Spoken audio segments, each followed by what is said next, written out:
कहानी है रामपुर गांव की, जहां के मर्द महिलाओं को हमेशा नीचा दिखाने की कोशिश में रहते। अरे अभी तक खाना नहीं आया क्या? मुझे एक और शादी करने की जरूरत है। नहीं जी नहीं, ऐसा मत करना, वरना मैं कहाँ जाऊंगी। खाना लेकर मैं अभी आई जी। गांव की पंचायत में भी फैसले हमेशा औरतों के खिलाफ ही रहते। मैं जो फैसला सुनाता हूँ वो भगवान की आज्ञा होती है। इस लड़के ने अपने मन से शादी करके अच्छा नहीं किया। लड़के को घर भेज दो और इसकी शादी इसकी जाति की किसी लड़के से करवा दो, लेकिन ये लड़के, इसे तो गांव के बाहर निकाल दो।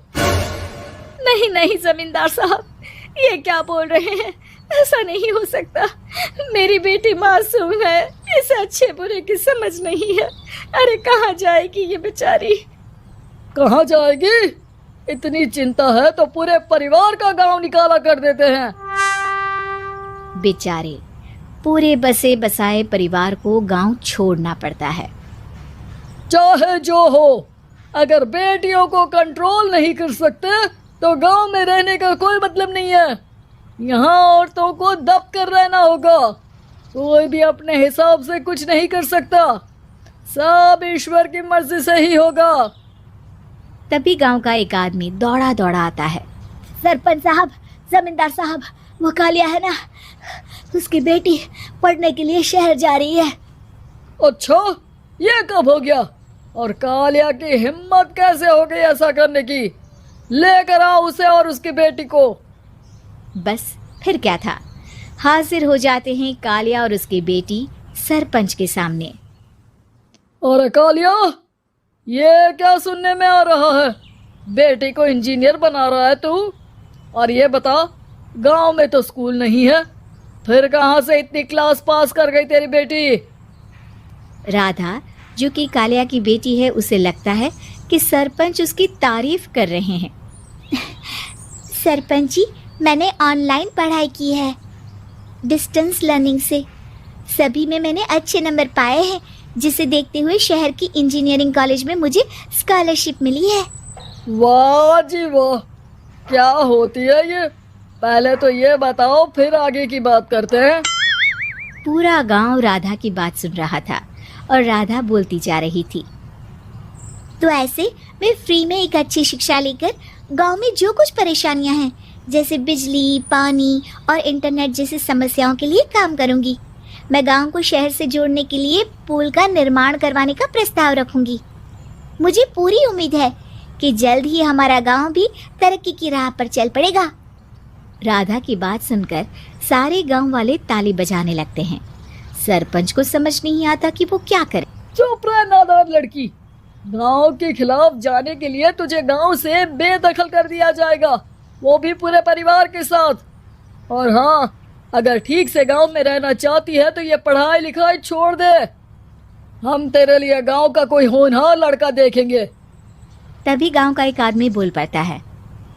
अरे नहीं नहीं सरपंच जी, राधा बिटिया जो बता रही है, अगर वैसा हो जाए तो हम लोगों को पैसा कमाने के लिए बाहर नहीं जाना पड़ेगा।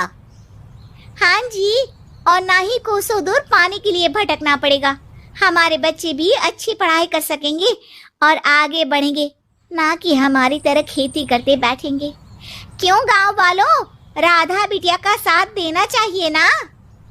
सरपंच देखता है कि गांव राधा के साथ है तो वो चुप हो जाता है। वो घर आकर अपने सलाहकार से बात करता है, जो बहुत ही चालाक किस्म का इंसान होता है।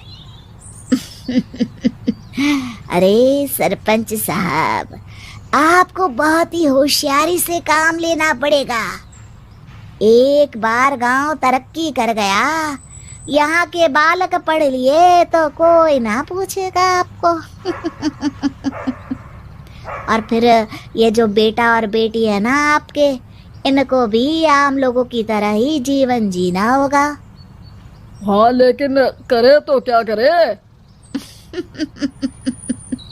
वो ना आप मुझ पर छोड़ दीजिए, बस मैं जैसा बोलूं करते जाइए। अगले रोज सुबह जब गांव वाले सोकर उठते हैं तो राधा के घर के बाहर और साथ ही वो लोग जिन्होंने राधा का सपोर्ट किया था, उनके घर के आगे लाल रंग से कल आऊंगी लिखा होता है। कल आऊंगी, यह क्या होता है? अरे यह तो खून से लिखा है, लगता है कोई भूत प्रेत या चुड़ैल का साया है। चलो सरपंच जी के पास चलते हैं। सभी सरपंच के पास जाकर उसे सारी बात बताते हैं। अरे ये तो बड़ी मुश्किल की बात है। चलो मैं एक बाबा को जानता हूँ, उन्हें बुला लेता हूँ। सरपंच बाबा को लेकर गांव के घर के बाहर जाता है।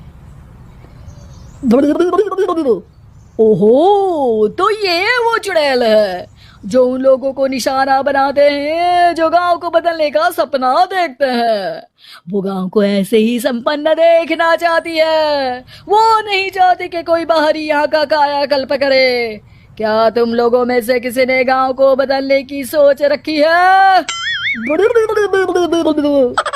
तभी राधा की माँ रोते रोते आती है। मेरी राधा घर से गायब हो गई है। अरे कोई तो बचाओ, मेरी बच्ची कहाँ गई?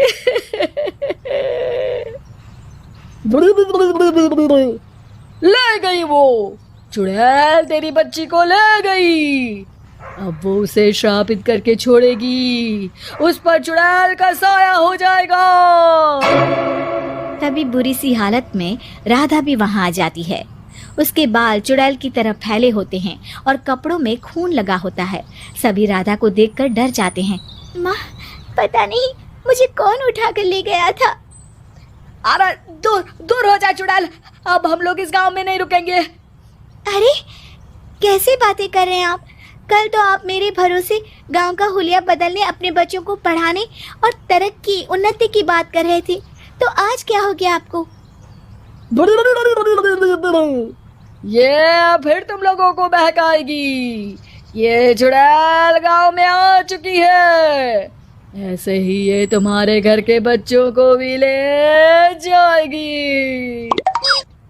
गांव वाले राधा को गांव से बाहर निकाल देते हैं। उसके माँ बाप रोते रहते हैं, लेकिन गांव वाले नहीं मानते। मैं भी अपनी बहन के साथ गांव के बाहर रहूंगा, लेकिन वो पढ़ाई नहीं छोड़ेगी। वहीं सरपंच के घर पर सलाहकार कहता है। देखा, सांप भी मर गया और लाठी भी नहीं टूटी। लेकिन अगले ही दिन सरपंच के घर के बाहर भी वही शब्द लिखे होते हैं। और फिर सरपंच की बीवी कहती है, हमारी बेटी को किसी ने अगवा कर लिया है। तभी राधा का भाई वहां आ जाता है। अरे गांव वालों, मैंने सरपंच जी की बेटी को देखा था। वो चुड़ैल उसे उठाकर ले जा रही थी। अरे क्या मजाक कर रहे हो? नहीं नहीं सरपंच जी, आप नहीं जानते। वो चुड़ैल अब आपकी बेटी में आ जाएगी, जैसे राधा के अंदर आ गई थी। तभी सरपंच की बेटी वैसी ही हालत में वहां आती है जैसे राधा आई थी। पापा, पता नहीं कैसे मैं गायब हो गई थी। चुड़ैल, इसके अंदर भी चुड़ैल का साया है, मारो इसे।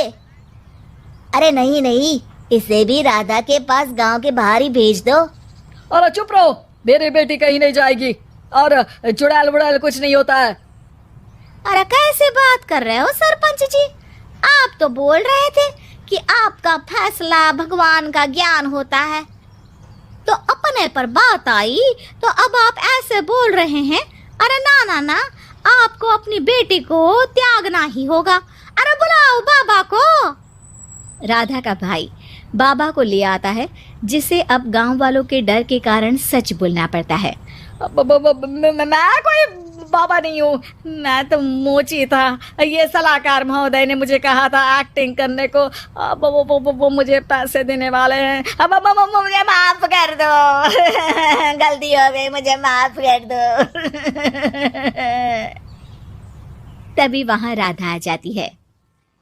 देखा सरपंच जी, जब गांव के बच्चे साक्षर होंगे तो आप जैसे लोगों की चालाकी नहीं चलेगी।